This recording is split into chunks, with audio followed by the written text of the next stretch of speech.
Okay. Hi, everyone. My name is Suzy Bessett. I am an eating psychology coach and a personal trainer. And I want to thank you so much for spending about the next 30 minutes with us today, with me. I am going to take about 20 minutes to talk about three things. One is disordered eating and what that means. Number two, the compulsion and obsession that many of us have with the scale. And the third thing we're going to talk about is how disordered eating tends to be a generational issue, and how we can work towards trying to stop that cycle. So first of all, I have been a trainer for the last 8 years, and over those 8 years, I have been approached by every diet company, every supplement company, every shake company you could possibly imagine. And while I'm sure some of them are great, none of them really seem to resonate with me. And then about 4 or 4 years ago, I met somebody who was an eating psychology coach, and it fit. And so after going through training, I have helped people that have struggled for the majority of their adult life with the things that we're going to talk about today. And I could talk about yoga for hours, and I can talk about this for hours because it means so much to me, but I'm only going to talk for 20 minutes. So first, let me start with some of the questions that I hear from clients and friends and people that ask me about what I do. Some of the comments are, I spend 80% of my day thinking about what to eat, where to eat, how I should eat, and the like. And my response to that is, can you imagine what you could do with that time, with that brain space, if you could make peace with that which we need to do, which is eat? I hear a lot of people say that the scale owns them. This is a many-year issue. I don't know how many years it dates back. Maybe it was the beginning of the low-fat craze. Maybe it was the Twiggy days. But many people are tied to the number on the scale, and that scale controls them, and it becomes a compulsive behavior. And we're going to talk about that as well. I have people that have told me they've been on every single diet. Statistically, diets don't work. 90% of people that go on a diet gain all of their weight back within 1 year, and sometimes more. So the diet craze and the diet cycle is something that many of us have been through, and I understand. The last one I want to say that this is particularly interesting to me, and I just heard it again recently, is people say, I barely eat in a day, and I'm not where I want to be. I'm a super picky eater.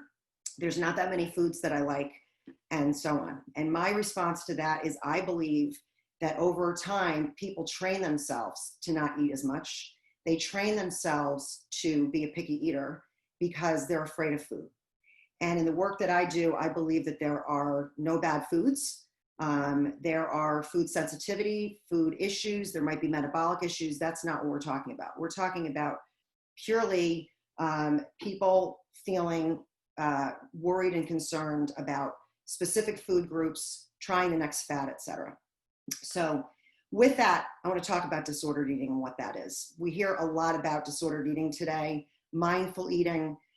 Disordered eating is emotional, distracted eating, stressed eating. A lot of times people get stressed, and the first thing they want to do is eat cookies or candy or binge. What does some of that look like as far as the actual behavior goes? It can be standing in front of the refrigerator and eating a bunch. It can be eating in front of the television, mindless eating. One of my favorites, I'm sure somebody else coined this, but I say it a lot, is the stand and stuff, right? Standing at your kitchen counter or your island or a table and just mindlessly shoving food in your mouth, okay? These are all behaviors that lead to weight issues, digestion issues, and the like. So through the eating coach process, we help to unwind that. Two things I want to mention. One is cortisol. Cortisol is a stress hormone, and it is the hormone that kept us alive during famine times. When you're eating, science is now finding this and proving this to be true. When you are eating in a stress state and your cortisol levels are going up, you are not metabolizing food in the same way that if you're in a relaxed state, right? So my belief is, whether you're eating a kale salad or a piece of cake, if you're stressed and your whole mindset around that is raising your cortisol levels, there's an issue. You know, I often use the story of saying, you know, if you and I are having a piece of cake together and you're enjoying it, and that's that, it's a great piece of cake. But I'm having the same piece of cake, and the whole time I'm eating it, I think, I shouldn't be eating this. I'm fat. I'm a bad person. You name it, fill in the blank. That's not great for your metabolism, and the likelihood of, you know, just saying, well, the wheels are off the bus and I'm going to eat more is very likely. I also want to share a fascinating story that a colleague of mine told me years ago. He's an eating coach and a professional in the industry for 30 or 40 years. And he had a client that was on the road all the time and in his car, and confessed to my colleague that he ate McDonald's sometimes 3 times a day because it was quick and easy. So he would go through the drive-through, grab his phone or grab his food, get on the road and go about his business, possibly do it again at lunch, possibly do it again at dinner. So the eating coach said to him, I want you to do me a favor. Go to McDonald's tomorrow. I want you to still continue to do your McDonald's. If it's 3 times tomorrow, do it. But the difference is you have to get out of your car and go into the restaurant. You need to leave your phone. If there's a television in the McDonald's, you need to sit away from that. Order what you normally order, but sit down at the table and eat the food. It sounds simple, right? Well, said client did that, and a day or 2 later, called my colleague and said, I cannot believe this. I've been eating junk food on the run forever, and I did what you said. And I sat down, and it was one of the most disgusting meals I've eaten in a really long time. The flavor was disgusting, and he just hated the whole experience. Why is that? It is because he never was really tasting his food. He was never digesting his food emotionally or physically, tasting his food emotionally or physically. And so that's a really great example of disordered and distracted eating. The second thing I want to talk to you about is this, and I actually have one right here. It's the dreaded scale. When I do live seminars, I actually do a little demonstration, but I have my own history with the scale, and I'd like to share it with you, and then give you kind of an idea of what I believe goes around the compulsive behaviors with the scale. So when I learned about the eating coach business, I said to friends and family, you know, it will be very interesting to see where the coaching business helps my current training clients, which after one of my training clients had been with me for years. She came on as a eating coach client and has done extremely well. But what people didn't know, that was behind closed doors, I had my own scale issues for many, many, many years. I've never been a binger. I've never really been on a lot of diets, but the scale was my thing. And that scale would determine how my day went. And we all know how this goes, and I'm going to verbally do it as opposed to physically getting up and showing you. But, you know, you wake up in the morning, you go to the bathroom, you make sure you really go to the bathroom, you make sure you're naked. In your mind, you might have exactly what you ate the day before and how much wine you drank the night before or whatever. And you step on the scale and you look down, and sometimes you say, wait a minute, I've been good all week and the scale is up 2 pounds. And that can control your day. It can say, you know, this is how my day is going to go. You know, I'm not going to get into my white jeans. I'm not going to do all my presentation. I'm not going to feel good about myself. And so that scale, that number on the scale has owned you for the day. Conversely, maybe a couple days later, you hop on and you're down 1 pound or 2 and you're like, this is it. I'm owning the world for the day. It's a problem because it is something that is pervasive and goes on over time.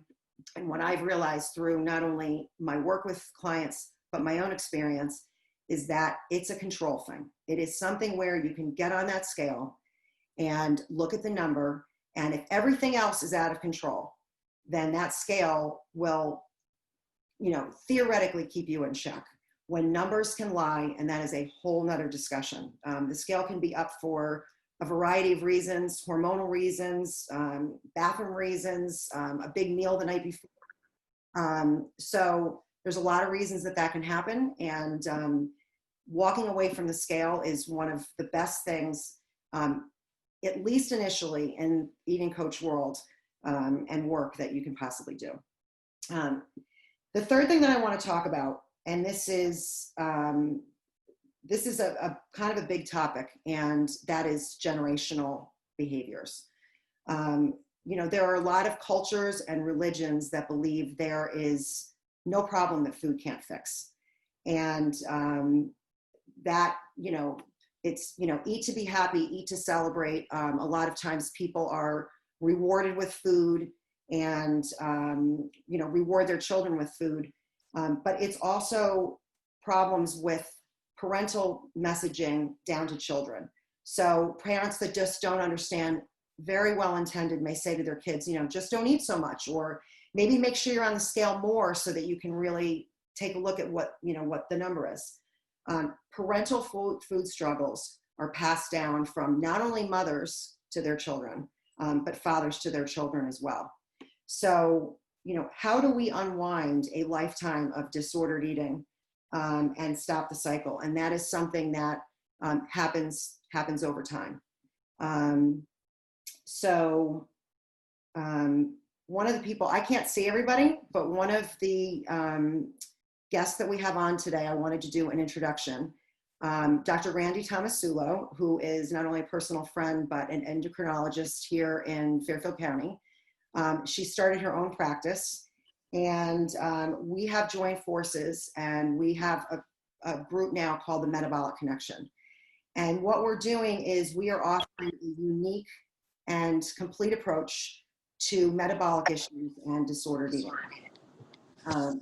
Here there are some questions, and I actually, believe it or not, have gotten through a lot of what I was going to say already. So if, Malu, you want to open up some questions now, and then I can go back to some of the other things I was going to talk about. Sure, definitely. Thank you, Suzy. I just, does anyone have any questions that they'd like to start with? I heard the dinghy. I don't know if that was questions or not. Yeah, no, that was someone joining. That was someone joining, Christina Lake.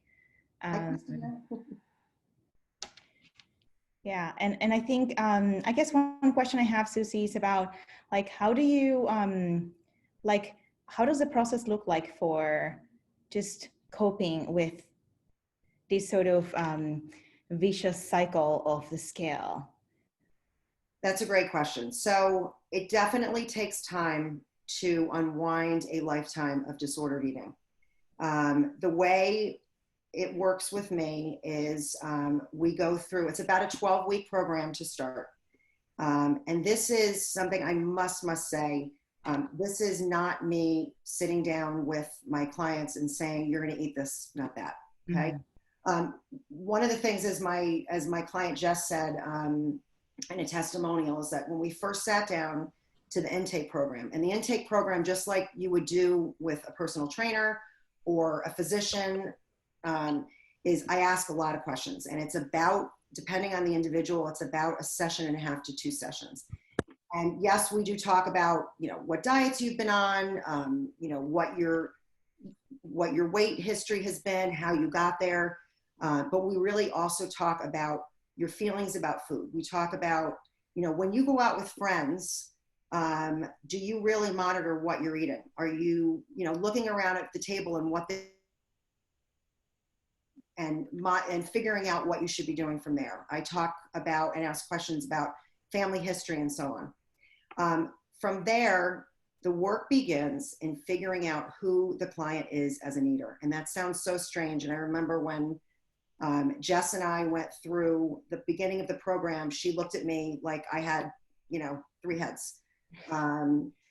But figuring out the emotional thought process around, again, that which we must do, which is eat, and how we eat is the way that it all starts.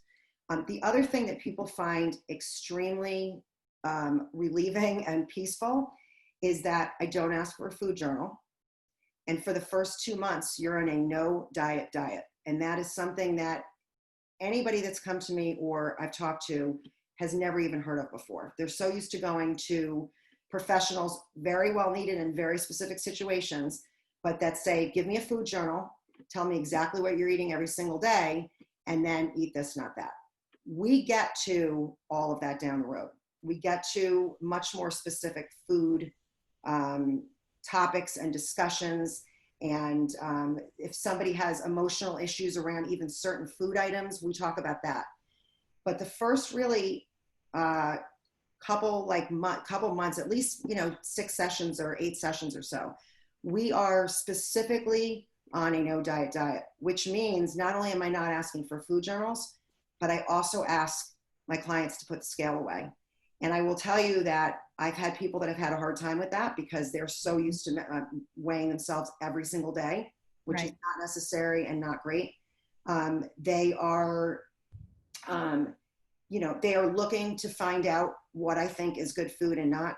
And I will just tell you that I, in my work, believe that, again, other than allergy issues or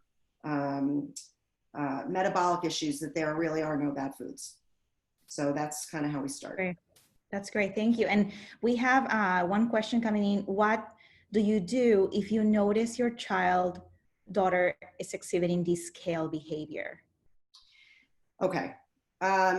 It's a lot of different things. I think, first of all, so I don't deal with anybody that's anorexic or bulimic. So I think assuming that has been from a medical doctor, established that the person does not have anorexia or bulimia, then we go to the next.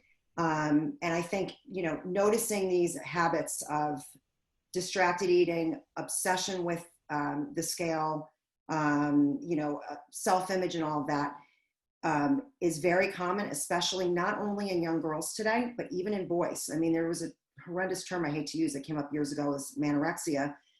Boys are finding that as well.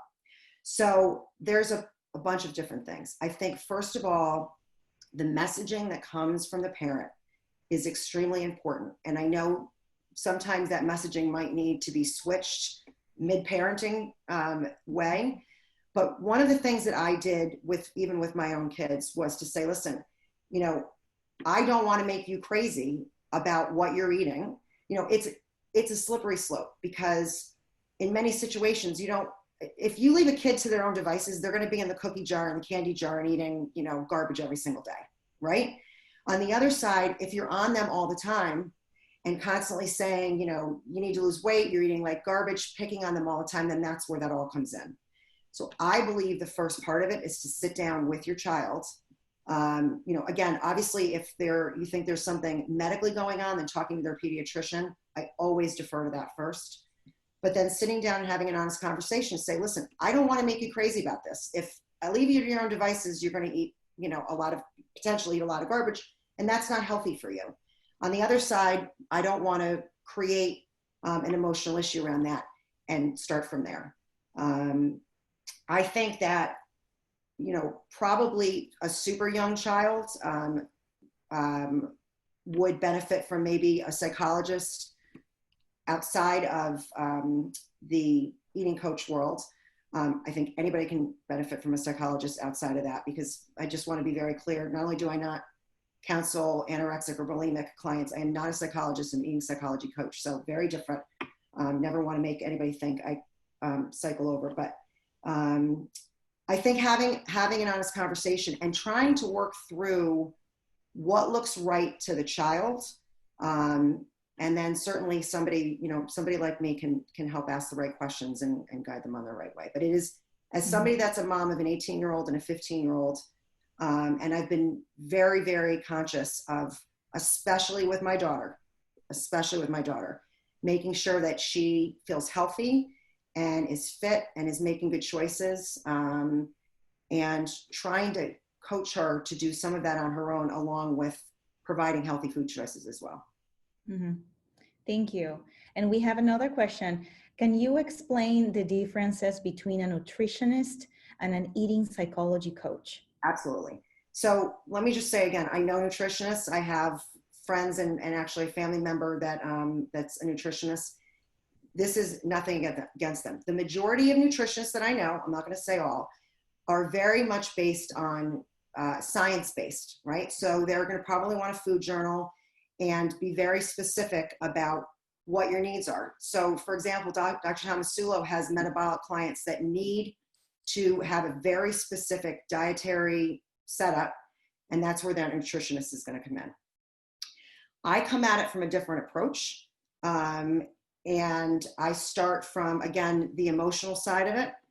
Here's what I will tell you that I have found. With the clients that I've worked with, I believe, and I've talked to others about this too, when people say they don't know what to eat, that this is just my belief, I think you really do know what to eat. I think, if you really know your body and you remove the emotional side of it, your body is telling you what it needs and what it doesn't need on a regular basis. So again, that doesn't take away the value of a nutritionist. In many cases, it's very important. But I do believe in what I have found is through my work and helping unwind people's emotional attachment and disordered eating, is that they start to enjoy a bigger array of foods because they now realize that that food isn't bad. Again, it's not if they have some sort of, intolerance to a food, that's a whole different story. But what I have found is that people end up enjoying eating more. They end up losing weight, and they have a bigger selection on their plate, for sure. Sounds good. Does anyone have any other questions? Okay, I think there are no more questions. Do you, Suzy, want to close with any comments or next steps? I would. So again, Dr. Randy Tomasulo and I, I'm not sure if she's still here because I can't see everybody, but She's here. She's here. Okay. I'm here. Hi, Randy. Hi. We have a couple extra minutes. Let me just again say, I was actually a patient of hers. We have been friends, and I am incredibly excited and honored to join forces for this complete, unique approach to metabolic issues and disordered eating. And Malou said that I could give a little plug to not only, we are on Facebook, The Metabolic Connection, at The Metabolic Connection, and same thing on Instagram. And very excited, on Thursday, we are going to do high noon with the Metabolic Connection. So again, same setup as what we're doing here with HAYVN. And Randy's going to talk a little bit about what she does and obesity and the cost of being overweight. And I'm going to talk more specifically about my work as well. So Randy, we have a couple minutes. Do you want to chime in on a couple things? Sure. Thanks, Suzy. Thanks. I've been seeing patients for years, and I've seen thousands of patients, and I talk to you every day, but every time we talk, I'm just more and more convinced that what you do, coaching and unraveling the emotional part of metabolic issues and disordered approaches to food, it's the missing link. It's the missing piece. And like you tell me every time when I see patients, and there is, of course, a place for many of them for a nutritionist just to learn the nuts and bolts. There's a place for me to make sure that thyroid is in order and cholesterol is where it needs to be and medications are in order. But inevitably, if I, after spending enough time with a patient and talking, I almost always find that there's the emotional part that either the patient has not recognized, addressed, or thought there was help for, or, the disordered thinking. And without a treatment approach like yours for the emotions and the thinking, no amount of nutritionists and my medications and anything can help. We just can't. It's like we can't crack the case without that piece. So I'm so excited to be working with you, and I think this is real uncharted territory for so many people, and if people could see it, there would be much more improvement.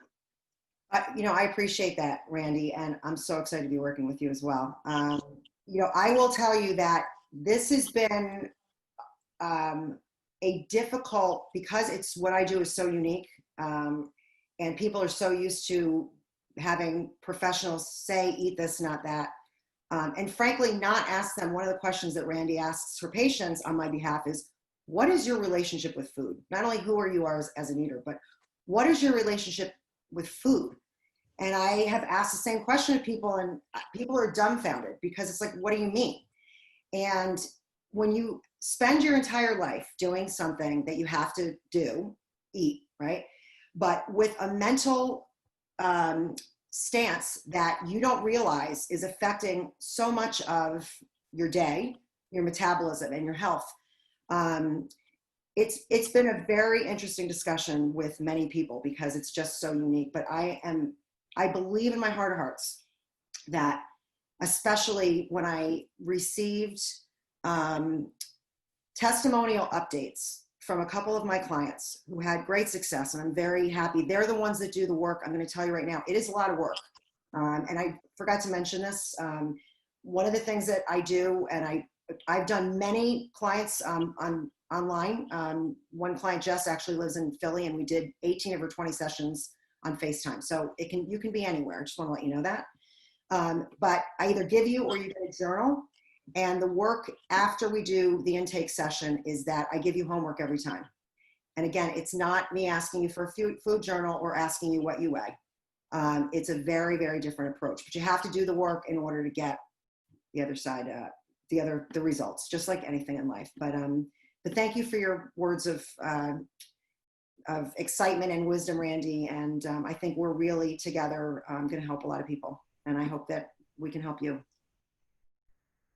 Thank you, Suzy. It's a pleasure having you. Nice meeting you, Randy. And Thank you. Thank you. yes. And with this, we end HAYVN Halftime. So have a great week, everyone. And we hope to see you at HAYVN very soon.